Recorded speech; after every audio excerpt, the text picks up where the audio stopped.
بھارت کی جانب سے جناب نوٹائم جاری کیا گیا ہے کہ ایئر فورس جو ہے ایکسرسائزز کرنے جا رہی ہے کراچی سے صرف 200 میل دور۔ محکمہ موسمیات نے آج رات اور کل دن میں پنجاب کے مختلف شہروں میں طوفانی بارشوں اور ندی نالوں میں طغیانی کی پیش گوئی کی ہے۔ پچھلے 12 گھنٹے کے اندر جو ہے وہ اسلام آباد سے بڑے خوفناک قسم کے مناظر آئے ہیں اور اسلام آباد کے مختلف علاقوں میں تیز بارش سے ندی نالوں میں طغیانی آ گئی اور سیکٹر G11 میں سڑکیں تالاب بن گئیں۔ ایک بڑی مشہور ٹک ٹاکر ہے جنت مرزا، وہ بھی جو ہے وہ ریڈار کے اندر آ رہی ہیں۔ اس کی وجہ یہ ہے کہ ان کی بھی ایک پروموشن جو ہے وہ سامنے آئی ہے، بیٹنگ ایپ ہے، اس کو انہوں نے ماضی میں پروموٹ کیا ہوا ہے۔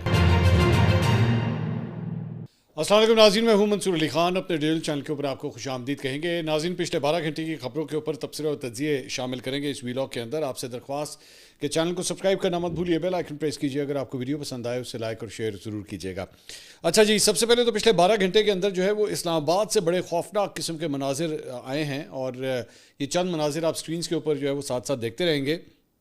اسلام آباد کے مختلف علاقوں میں تیز بارش سے بارہ کہو کے علاقے میں ندی نالوں میں طغیانی آ گئی اور سیکٹر G11 میں سڑکیں تالاب بن گئیں اور کئی گاڑیاں جو ہیں وہاں پہ ڈوب گئیں۔ موسلادھار بارش کے باعث میٹرو بس کا روٹ بھی جو ہے وہ زیر آب آ گیا اور بارش کے باعث بنی گالہ سری نگر ہائی وے پر بھی پانی آ گیا۔ G8 مرکز میں بھی جو ہے وہ گاڑیاں ڈوب گئیں۔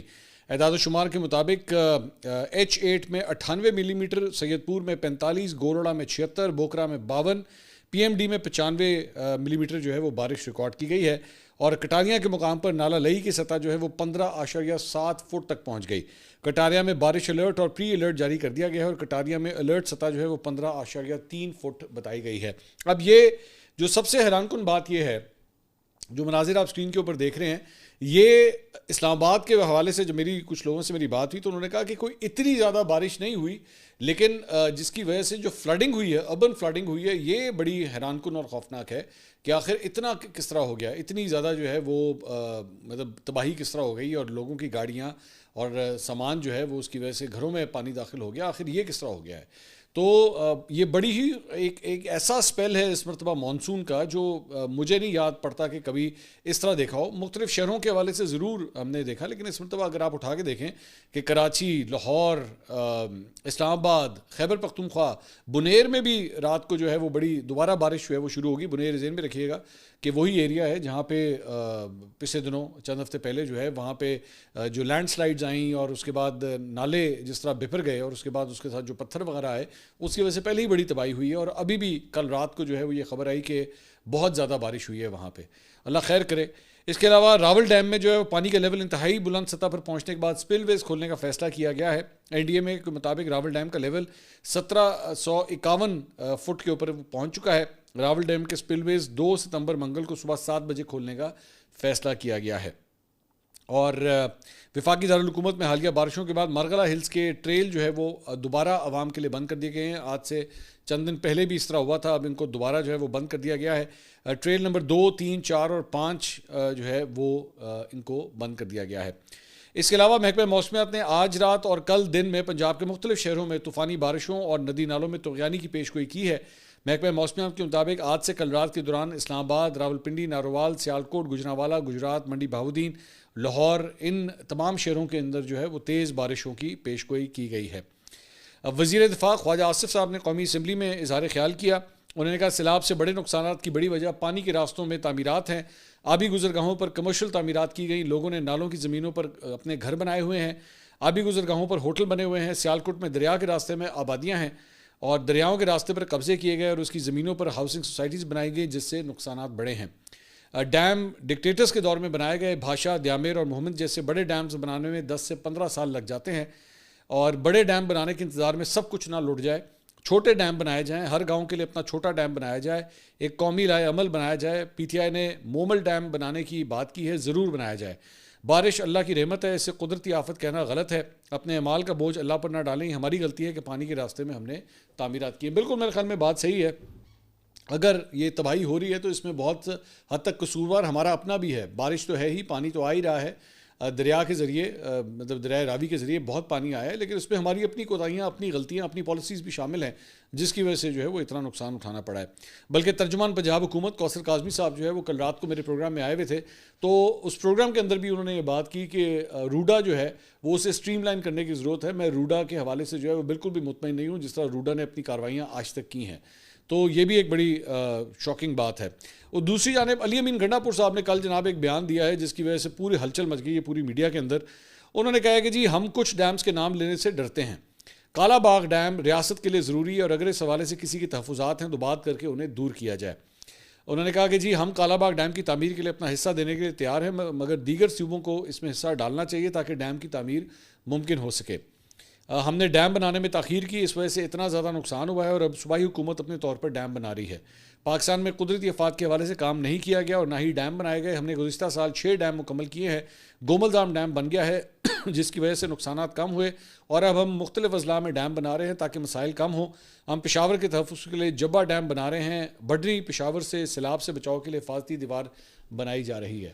تو کالا باغ ڈیم جو ہے وہ ایک ایسا ٹاپک ہے جس کے اوپر زیادہ تر جو خاص طور پہ خیبر پختونخوا اور سندھ سے تعلق رکھنے والی جو جماعتیں ہیں ان کے کافی تحفظات رہے ہیں, ماضی کے اندر بھی رہے ہیں اور انہوں نے ریزسٹ کیا اس کو. لیکن علی امین گنڈا پور کا یہ بیان جو ہے بڑی اہمیت کا حامل ہے کہ انہوں نے اس کے حق میں بیان دیا ہے. اس کے علاوہ گنڈا پور صاحب نے کچھ سیاسی گفتگو بھی کی. انہوں نے کہا جی بانی پی ٹی آئی جن 2 طریقوں سے رہا ہوں گے ان میں سے پہلا طریقہ آئین اور قانون پر عملداری ہے. ملک میں اس وقت قانون نام کی کوئی چیز نہیں آتی. جس دن قانون کی حکمرانی ہوگی بانی چیئرمین ہمارے درمیان ہوں گے. آئین اور قانونی طریقہ ہی ہے جس سے بانی چیئرمین کی باعزت رہائی یقینی ہوگی اور جھوٹے کیسز زمین بوس ہو جائیں گے. انہوں نے کہا کہ دوسرا طریقہ جو ہے وہ اسٹیبلشمنٹ سے سمجھوتا ہے جو ممکن نظر نہیں آتا. بانی نظریے پر کھڑے ہیں. بانی چیئرمین بچوں کے مستقبل کے لیے قید برداشت کر رہے ہیں. ہم بھی نظریے کے ساتھ کھڑے ہیں. جیت انشاءاللہ ہماری ہی ہوگی. اس کے علاوہ جناب پاکستان تحریک انصاف نے قومی اسمبلی کے اجلاس کا بائیکاٹ کرنے کا اعلان کر دیا ہے. Chairman PTI barrister Gohar نے دیگر ارکان پارلیمنٹ کے ہمراہ میڈیا سے گفتگو کرتے ہوئے کہا کہ آج تحریک انصاف کی پارلیمانی پارٹی کا اجلاس کے پی ہاؤس میں ہوا اور پارلیمانی پارٹی کے ارکان کو عمران خان کے احکامات پڑھ کر سنائے گئے. پارلیمانی پارٹی کے ارکان نے خان کے احکامات کو درست قرار دیا ہے اور ہم آئندہ قومی اسمبلی کے اجلاس میں شرکت کے بجائے احتجاج کرتے ہوئے بائیکاٹ کریں گے. انہوں نے کہا ہمارے ارکان قومی اسمبلی سے مختلف بہانوں کے ذریعے نشستیں چھینی گئیں. ہمارے ارکان کو نااہل کیا گیا اور ہمیں بولنے کی بھی اجازت نہیں دی جاتی. ہم جشن آزادی اگر منانا چاہیں تو وہ بھی منانے ہمیں نہیں دیتے. تو الٹیمیٹلی انہوں نے فیصلہ کر لیا ہے کہ اب وہ قومی اسمبلی کا حصہ بھی نہیں رہیں گے. میرا خیال میں یہ غلط ڈیسیجن ہے. میرا خیال میں آپ کو احتجاج کرنا چاہیے. آپ کو پوری طرح اپنا لاہ عمل جو ہے یا جو بھی اختلاف ہے وہ آپ کو قومی اسمبلی کے اندر رہنا چاہیے, اس کو چھوڑنا نہیں چاہیے. مجھے اچھی طرح یاد ہے کہ مریم نواز صاحبہ کی جب تقریب حلف برداری ہو رہی تھی تو پنجاب اسمبلی کے اندر بھی اپوزیشن نے یہی کیا تھا کہ سارے ہی چپ کر کے باہر چلے گئے تھے اور انہوں نے آرام سے پھر گھنٹے 1.5 گھنٹے کی مریم نواز صاحبہ نے جو ہے وہ تقریر کی تھی. تو یہاں پہ اگر آپ یہ قدم اٹھانے بھی جا رہے ہیں اس سے حکومت کو صرف فائدہ ہی ہوگا اور نقصان کوئی نہیں ہوگا. لیکن ٹھیک ہے, آپ کی اپنی پارٹی ہے, آپ جو مرضی فیصلے کریں. اس سے پہلے انہوں نے قومی اسمبلی اور 2 صوبائی اسمبلیاں جو ہے وہ توڑ دی تھیں اور قومی اسمبلی سے استعفے دے دیے تھے. کیا ہوا تھا؟ کچھ بھی نہیں ہوا تھا. وہ سلسلہ جو ہے وہ اسی طرح چلتا رہا تھا. میرا خیال میں یہ غلط ڈیسیجن ہے. بہرحال ان کی مرضی. اسپیکر قومی اسمبلی سردار ریاض صادق صاحب سے سوال کیا گیا کہ پی ٹی آئی کی قائمہ کمیٹیوں سے استعفوں پر کیا فیصلہ ہوگا. تو اس کا جواب دیتے ہوئے انہوں نے کہا کہ جی ابھی سب کے استعفے نہیں آئے, چند ہی مجھ تک پہنچے ہیں. استعفوں کے معاملے پر کوئی جلد بازی رہی ہے. ہم اراکین اسمبلی کو کہتے ہیں کہ پارلیمان میں مثبت کردار ادا کریں. تو ابھی تک اسپیکر ایاز صادق صاحب کے پاس کم از کم یہ استعفے جو ہے وہ نہیں پہنچے ہیں.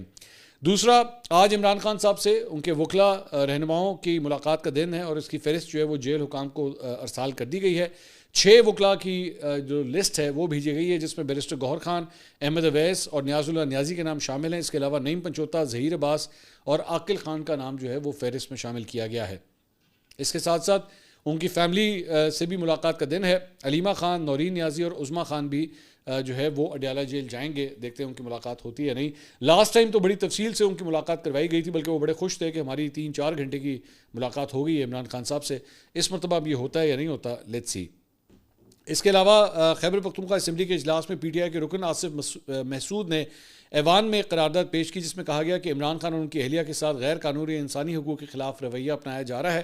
اس میں مطالبہ کیا گیا کہ عمران خان کو اخبارات اور ٹی وی تک رسائی حاصل نہیں, جبکہ دونوں کو بنیادی سہولیات بھی نہیں دی جا رہی ہیں. اور اس قرارداد کی اپوزیشن اور اراکین نے مخالفت کی, تاہم عددی اکثریت کی وجہ سے حکومت کثرت رائے سے اس کو منظور کروانے کے اندر کامیاب ہو گئی.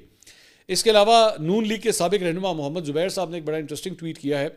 انہوں نے کہا کہ جی شہباز شریف صاحب آپ جانتے ہیں کہ ایس سی او سمٹ میں شرکت کرنے کے لیے چائنا گئے ہوئے تھے, تو وہاں پہ انہوں نے ایک تقریر کے دوران جو ہے وہ یہ کہا کہ جی ان کی حکومت کے اوپر جو ہے وہ کرپشن کا کوئی الزام نہیں ہے. تو اس کے اوپر محمد زبیر صاحب نے ٹویٹ کیا. انہوں نے کہا for info of Shahbaz Sharif who claimed in China there has been no corruption in his government 2 mega corruption cases in recent months, 1 sugar and 2 wheat, کہ گندم اور چینی کے اسکیمز جو ہیں وہ سامنے آئے ہیں. انہوں نے کہا in each case corruption of rupees 300 billion was confirmed by no less than the accountant general 600 billion corruption. انہوں نے کہا ٹوٹل جو ہے وہ 600 ارب روپے کی مبینہ کرپشن ہوئی ہے. تو ایسا نہیں آپ کہہ سکتے کہ آپ کے دور کے اندر جو ہے کرپشن کا کوئی اسکینڈل ہی نہیں آیا ہے. اب کچھ بات کرتے ہیں ڈکی بھائی کی. تو کل جناب لاہور کی مقامی عدالت نے ڈکی بھائی کی ریمانڈ میں چوتھی بار توسیع کر دی ہے اور 4 روزہ ان کا جسمانی ریمانڈ مکمل ہوا. اس کے بعد جو ہے وہ انہیں عدالت میں پیش کیا گیا, جہاں عدالت نے مزید 2 دن کا ریمانڈ جو ہے وہ national cyber crime investigation agency کو دے دیا ہے. ان کے اوپر الزام ہے کہ انہوں نے اپنے یوٹیوب چینل کے ذریعے جو ہے وہ غیر قانونی جوا اپلیکیشنز کی جو ہے وہ تشہیر کی ہے, جس کی وجہ سے یہ سب کچھ ہوا ہے. اور اس کے علاوہ پاکستان پینل کوڈ کی دفعات 294 بھی اور 420 کے تحت بھی ان کے اوپر الزامات جو ہیں وہ عائد کیے گئے ہیں. جہاں پہ ایک بڑے مشہور یوٹیوبر کی بات ہے تو وہیں پہ ایک بڑی مشہور ٹک ٹاکر ہے جنت مرزا, وہ بھی جو ہے وہ ریڈار کے اندر آ رہی ہیں. اور اس کی وجہ یہ ہے کہ ان کی بھی ایک پروموشن جو ہے وہ سامنے آئی ہے, جو انہوں نے ورلڈ 777 نامی جو ایک بیٹنگ ایپ ہے اس کو انہوں نے ماضی میں پروموٹ کیا ہوا ہے. تو یہ آپ کے سامنے ہے. تو میں تو صرف آپ یہ سوچنے پہ مجبور ہو گیا کہ کوئی رہ تو نہیں گیا. میں تو یہاں پہ تو سب کے ہاتھ جو ہے وہ رنگے ہوئے ہیں. بڑے بڑے یوٹیوبرز جو ہیں اور ٹک ٹاکرز جو ہیں ان سب نے بغیر سوچے سمجھے جو ہے وہ جوئے کی ایپس کو اور ویب سائٹس کو جو ہے وہ پروموٹ کیا ہوا ہے. لیکن میں حیران ہوں کہ ان کو اتنی بات نہیں پتہ تھی. وہ اگر پروموشن کر رہے ہیں تو کسی یا تو پھر بہت ہی کوئی پیسہ استعمال ہوا ہے, کیونکہ ظاہری بات ہے یہ شارٹ آؤٹس دیتے ہیں تو اس کے پیسے ان کو ملتے ہوں گے ڈیفینیٹلی. ایمی تو مفت میں تو کوئی نہیں کرتا نا. تو انہوں نے اتنا کشٹ نہیں کیا کہ اس کو ایک دفعہ چیک ہی کر لیں کہ یہ کس چیز کو پروموٹ کر رہے ہیں. اور میرے خیال میں تو ایسا نہیں ہے, ان کو پتہ نہیں ہوگا, پتہ ان کو پورا ہوگا. لیکن اب جنت مرزا کا نام بھی جو ہے وہ سامنے آ رہا ہے. پچھلی ویڈیو میں ہم نے آپ کو ایک اور ٹک ٹاکر کے بارے میں بتایا تھا, سامیہ حجاب. انہوں نے شکایت کی تھی کہ جی ایک شخص جو ہے وہ ان کو ہراس کر رہا ہے اور اس نے کوئی ان کو پروپوز کیا تھا, اس کے بعد انہوں نے اس کا رشتہ ریجیکٹ کر دیا تھا. تو اس کے بعد اس نے ان کے گھر آ کے جو ہے ان سے بدتمیزی کی ہو, تو اس کے اوپر انہوں نے پوری ایک ویڈیو جاری کی تھی اور انہوں نے کہا تھا کہ میری جان کو خطرہ ہے. اور اس شخص کے نام جو ہے اس کے بعد ایک مقدمہ بھی جو ہے وہ درج ہو گیا تھا. تو اب یہ خبر آئی ہے کہ اس کو گرفتار کر لیا گیا ہے, اس شخص کو جس کی کمپلینٹ جو ہے انہوں نے کی تھی. اور یہ بتایا گیا ہے کہ اسلام آباد پولیس میں تھانہ شالیمار کی حدود میں جو ہے وہ اس شخص کو گرفتار کر لیا گیا ہے. اس کی تصویر یا نام پولیس نے ظاہر نہیں کیا, لیکن ذرائع بتاتے ہیں کہ ایکسپریس نے یہ رپورٹ کیا ہے کہ تھانہ شالیمار پولیس نے اسے گرفتار کر لیا ہے اور اس سے تفتیش بھی جو ہے وہ کی جا رہی ہے. اس کے علاوہ جناب کچھ کرکٹ کے میدان سے خبر, اور وہ یہ ہے کہ chairman P C B Mohsin Naqvi صاحب نے ایک ٹویٹ کیا اور اس کے اوپر انہوں نے صرف اتنا لکھا کہ Salman and Haris deserve support not social media trolling. تو حارث جو ہیں وہ خاص طور پہ کافی تنقید کا سامنا کر رہے ہیں, کیونکہ انہوں نے اپنے کسی کامنٹ کے اندر انٹرویو کے اندر جو ہے بابر اعظم کے بارے میں کہا تھا کہ جی ان کو اپنا بیٹنگ سٹائل تبدیل کرنے کی ضرورت ہے. تو اس کے بعد ان کے اوپر پوری کرٹیسزم شروع ہو گئی ہے کہ جناب اب حارث جو ہے وہ بابر اعظم کو بتائیں گے کہ انہوں نے بیٹنگ کس طرح کرنی ہے. اب بابر اعظم کے اوپر ایک اور ظاہری بات ہے, لوگوں کی ہر ایک کی پسند ناپسند ہوتی ہے. لوگوں کی کچھ چند لوگوں کی رائے ہے کہ جی یہ بہت سلو کھیلتے ہیں, ان کا کرکٹنگ سٹائل جو ہے بیٹنگ سٹائل جو ہے وہ T20 کے لیے موزوں نہیں ہے. تو ہر ایک کی اپنی رائے ہے. تو حارث کے اوپر جو ہے وہ بہت تنقید ہو رہی ہے. اوپر سے حارث نے پچھلے میچ کے اندر کوئی خاص سکور بھی نہیں بنایا, بلکہ انہوں نے اپنا بلہ بھی توڑ دیا تھا. تو کافی زیادہ سوشل میڈیا کے اوپر جو ہے وہ اتنی ان کے اوپر نکتہ چینی ہو رہی ہے کہ چیئرمین پی سی بی کو بھی یہ بولنا پڑ گیا کہ جن کی ٹرولنگ کرنا جو ہے وہ بند کریں. اس کے علاوہ بھارت کی جانب سے جناب نو ٹائم جاری کیا گیا ہے, اور وہ آج اور کل کے لیے یعنی کہ 2 اور 3 ستمبر کے حوالے سے جاری کیا گیا ہے, جہاں پہ ان کی ایئر فورس جو ہے وہ ایکسرسائزز کرنے جا رہی ہے کراچی سے صرف 200 میل دور, صرف 200 میل کے فاصلے کے اوپر جو ہے وہ اپنی ایکسرسائزز کر رہی ہے. اور ڈینجر زون جو ہے اس کا بتایا جاتا ہے کہ وہ پاکستانی حدود کے, پاکستانی ایئر فورس کی حدود سے جو ہے وہ صرف 70 میل دور تک جو ہے وہ بنتا ہے. جہاں پہ پاکستان کی فضائی حدود ہے وہاں سے صرف 70 میل کا فاصلہ ہے اس کے اندر اور پاکستانی فضائی حدود کے اندر. تو بڑا قریب, پاکستانی بارڈر کے کافی قریب جو ہے یہ بھارت کی فضائیہ جو ہے وہ اپنی ایئر فورس کی ایکسرسائزز جو ہے وہ کرنے جا رہی ہے. اور ڈیفینیٹلی جب ایسا کوئی موقع ہوتا ہے تو پاکستانی ایئر فورس بھی جو ہے وہ پوری طرح ہائی الرٹ کے اوپر ہوگی جب اس قسم کی ایکسرسائزز جو ہیں وہ بارڈر ایریا کے پاس منعقد کی جاتی ہیں. اس کے علاوہ جناب امریکی صدر ڈونلڈ ٹرمپ نے اپنے ٹروتھ سوشل اکاؤنٹ کے اوپر جو ہے وہ بھارت کے ساتھ تجارتی تعلقات کے اوپر سخت تنقید کرتے ہوئے بھارت کو ایک دفعہ پھر آڑے ہاتھوں لیا ہے. امریکی صدر ڈونلڈ ٹرمپ نے شکوہ کیا ہے کہ بھارت نے دہائیوں تک امریکہ کے ساتھ یک طرفہ اور غیر منصفانہ رویہ اختیار کیا. امریکی مصنوعات پر بھارت دنیا میں سب سے زیادہ ٹیکس یعنی کہ ٹیرف عائد کرتا رہا ہے، جس کی وجہ سے امریکی کاروباری ادارے بھارتی منڈی میں جگہ نہیں بنا سکے۔ اس کے برعکس امریکی مارکیٹ میں بھارت بڑے پیمانے پر اپنی اشیاء فروخت کرتا رہا ہے۔ ہم بھارت کے ساتھ بہت کم کاروبار کرتے ہیں، مگر وہ ہمارے ساتھ بہت زیادہ بزنس کرتے ہیں۔ وہ ہمیں بڑی تعداد میں اشیاء بیچتے ہیں جبکہ ہم انہیں بہت کم بیچتے ہیں۔ یہ دہائیوں سے ایک یک طرفہ تباہی ہے۔ بھارت اپنی زیادہ تر تیل اور دفاعی مصنوعات روس سے خریدتا ہے، امریکہ سے بہت کم لیتا ہے۔ انہوں نے کہا جی بھارت اب امریکی مصنوعات پر عائد ٹیکس کم کرنے یا ختم کرنے پر آمادہ ہو گیا ہے، مگر یہ فیصلہ بہت دیر سے لیا گیا ہے، انہیں یہ برسوں پہلے کرنا چاہیے تھا۔ Just some simple facts for people to ponder, یعنی کہ انہوں نے کہا میں صرف چند حقائق شیئر کر رہا ہوں تاکہ لوگ جو ہیں وہ ذرا سوچیں کہ بھارت ہمارے ساتھ کیا کرتا رہا ہے۔ تو ڈونلڈ ٹرمپ کا جو غصہ ہے وہ قطعی طور پہ بھارت کے حوالے سے کم نہیں ہو رہا، بیانات کے اوپر بیانات جو ہے وہ داغتا جا رہا ہے۔ اس کے علاوہ جناب امریکہ کے فورٹ موگن میوسپل ایئرپورٹ کے قریب ایک انجن والے 2 چھوٹے طیارے پرواز کے دوران فضا میں آپس میں ہی ٹکرا گئے۔ یہ خوفناک تصادم اس وقت پیش آیا جب دونوں طیارے ایئرپورٹ کے رن وے پر لینڈنگ کی کوشش کر رہے تھے اور دونوں طیاروں میں دو مسافر سوار تھے۔ حادثے میں 1 شخص ہلاک اور 3 شدید زخمی ہوئے ہیں۔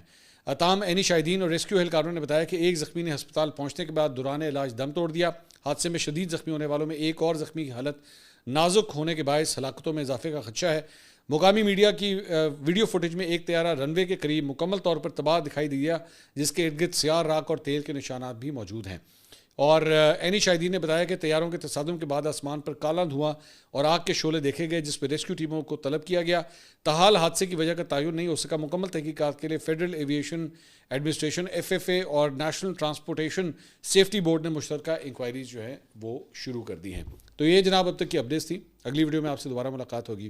اللہ حافظ۔